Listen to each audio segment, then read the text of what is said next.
Mga kaibla, salamat kay Ebay. May pambakal na akong bagas sa kaulam. Yung mga kaibla bukas o sa susunod na araw, abangan nyo yung tanso kung magkano abutin. Yun lang sa ngayon. Thank you. Day 3. Yung mga kaibla, nire-ready na ni Utol ko yung panghati dito. Ano yan, bumili kami ng lagari sa bakal. Kasi yun din yung sabi sa amin dun sa junk shop. Kasi nga wala talaga akong idea, as in wala talaga akong kaara idea. First time ko talagang magbukas niya. Kasi syempre, hirap naman talaga nun ang nagbibigay ng sirang rep. Never ko na-experience na bigyan ako ng sirang rep. Sirang TV pa, oo yan. Syempre yung nagkakabit nung nung lagari, sirang ulo. Yun mga kahibla, uumpisahan na ni Utol dahil na-assemble niya na yung panglagari. Ano?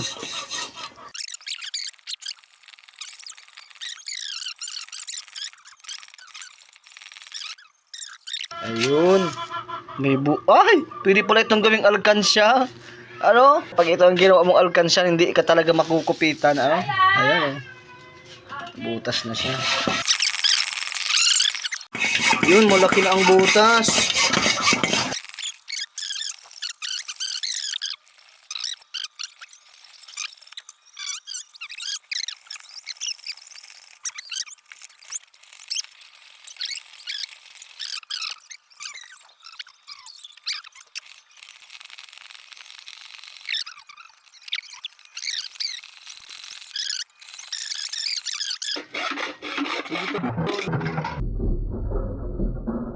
Ayan na. Ayan na. Ayan na. Ano kaya ang itsura ng tanso nito? Ayun, nakikita ako na. Dito, tol. Wow! Ganyan pala. Nice. Ang itsura niyan. Ayan. Natanggal na ni Utol ko. Ayan. Lupit. Grabe, oh. Magkano kaya abutin ito, ano? Ganyan talagang paraan namin noon, ano, ayan. Kutsilyo sa kamartilyo, oh, 'di ba? Iniisahan lang. Doon mga kahibla, bali ito na yung lahat ng mga tanso, ano? Ito yung mga nakakonekta dun sa rep mismo. Tinanggal natin, ayan. Kaya ayun, tara mga kahibla. Alamin na natin kung magkano ang abutin nito mga tanso na to. Yun mga kahibla, naka-ready na kami. At pupunta na kami sa junk shop natin. Ayan, yung shoutout po Ate Malo. Tago siya eh. So yung mga kahibla, samahan nyo ako. Tingnan natin kung magkano abutin itong lahat. Ayan, nasa loob niya yung tanso. Ano? Tara, let's go! Yun mga kahibla. On the way na kami. Ano tol, may nagtutusok sa likod ko tol. May nagtutusok sa likod ko tol. Yun, ayan na, palabas na kami ng Dopax Street. Ano yan mga kahibla, taga dito po ako sa Purok 7, Barangay 5, Bagaspas Road, Dopax Street. Ayan, shoutout sa lahat ng mga taga Dopax. Ano? Nandito na tayo sa kalsada. On the way kay Ate Eden sa bala. Para kumita ng pera, pambili ng pambili ng bigas, pambili ng bigas at kulang. Malapit na tayo ulit.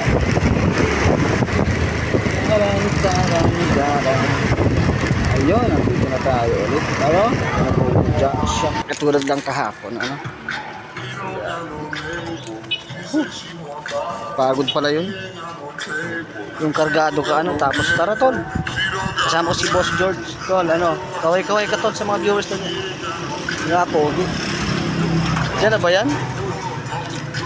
Yan man lang ba ang bakal? Ayun, di si bakal pa tol. Hero ba yan? Sabi na kita. Bebe, good morning. Yun na, dinali ko na. Uto si Kuya Ubi sa gilid. Dinali ko na ba? Dali yung paning iba eh. Gago! Si mga kaibahan ko itong sa rep. Itong pressure pala. Ayan. Uy, ayos yung magabat-gabat tulo. 7 kilo. Ayan mga kaibla. Yung Bebe, yun? Bakal yun eh? Bakal. Ayan. Yung bakal natin mga kaibla. Isipin mo yung 7 kilo. Ayos. Magkano ang kilo ng bakal ngayon, Bebe? 14. Uy, 14. Ayos. Maganda. Magandang pangitain yan. Ano? Pinatay mo talaga. Siyempre. Bebe, ini. May bakal yan sa tao, bakal din yan? Bakal din pala yan. Iba mo na duman. May siya, may halo. Bako siyang purong sink. 3 kilo? Gugi 10 kilo. Ayos Kaya ba niya? Bakal din yan? Ayan, bakal din pala yan. Sabi ko sa iyo mo tol eh. Sa mga sulit. Oh, 5. Yun. Yung ano pala nila, yung palang nilagyan ng tanso, bakal din pala yun mga kaibla, ano? Kasi solid siya eh. Pero pag kinalas, pwede, hero na. Pag kinalas, ano? Yun, ganun pala yun. Ayan. Tulong yero, 3 kilo yung yero natin. Siyempre yung ating tanso, yung malupitan natin dyan na tanso. Karang kilo ito, 12 kilos, ano? Si Bakal. Binako talaga. Siyempre, sinagaan mo yan, oh. Shoutout Kuya Bey. Ito ay Yun kadyan nyo. shoutout sa mga kahibla dyan. Oh, yan. Siyempre sa mga kalakal boys dito sa Dait, ano? Sa lahat ng mga scrapper, ano? Ayan. Siyempre yung ano, yung bronze, yung tanso, ano? Ayan. Tingnan natin kung magkano abutin yung tanso natin. Pirang kilo to? Pirang kilo? 1.27. 1 ayan. Ayan po. 1.27 daw yung ano, tanso natin. Ano? May ano ka oh? May bearing. May bearing pa po yan sa loob. Ay, may bearing pa pala yan. Di ko aram po ay. Sana binaak ko yan. Ano man lang pati. 1 and 1/4 mo lang. Okay. So 1 in 1/4 pala mga kahibla yung tanso natin. Yan po yung boss namin kahit nung bata pa ako talaga. Si Ate Eden. Siya na yan, yung boss dito. Ano? Thank you. Shoutout po Ate Eden. Salamat sa pagbibigay ng opportunity sa ano, sa lahat ng mga scrapper dito sa Dait. Ano? Siyempre isa tayo dyan ng araw. Isa tayo sa mga halakal na nagtsatsagang nag-iikot sa Dait. Lumipat lang sila ng pwesto pero dati pa din Kuya Obe oh. Puti na lahat. Nabibilit talaga Kuya Obe sa ano mo sa palabas mo ano? Puti na din. Guwapa? Iya po, 12 bakal po tapos 3 kilong yero. 412. Pero si Bakal, 12 po. 12 tapos, 3 kilong yero po. tulong yero. Yun. Ayos. 168. Ganyan yung buhay namin ng araw mga kaibla. Mag-iikot kami maghapon tapos dito ang bagsak namin yung kaya Ate Eden. Siyempre kahit magkano kitain namin nun, talagang masaya na kami kasi may pandugtong kami, may pandugtong. Ganun talaga ang buhay, kailangan laging magsipag. Kasi kung tatamad ka magkaya, wala ka talagang kikitain, ano? Yan. Katuwa naman mga kahibla. Yung tanso natin, inabot siya ng 1 in 1/4 sa 300 ang kilo. Pintahin nyo na lang, ano?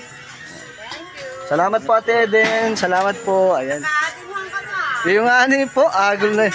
Oy, 601. Oh, 601 mga kahibla yung kinita natin ngayon. Plus yung kahapon na aluminum na 200 pesos. Yung bali inabot siya ng 801. Ayan. Kebe, may pandugtong na kita. May pandugtong na 801. Sige mo yung pang-ulam na. Kebe, salamat. Ingat, ingat. Yun, shoutout sa sa Balas Junk Shop. Ayun. So yung mga kahibla, bali inabot siya lahat ng 801. So ibig sabihin yung freezer na binili mo ng 17,000, pag nasira at in-scrap mo, abutin siya ng kulang-kulang 1,000. So malulugi ka lang naman doon ng mga 16,200. Ganun lang yung mga kaibla. Kaya sa lahat ng mga bagay, ang makukuha natin ditong araw, lahat ng mga bagay na naipupuntar natin, ingatan natin. Kasi kung paano natin ito nakuha or gaano natin to kalaki na bili, hindi na yun yung balik. Pagkawan, yan ay hindi natin iningatan. Mga kahibla? So yun lamang po mga kahibla.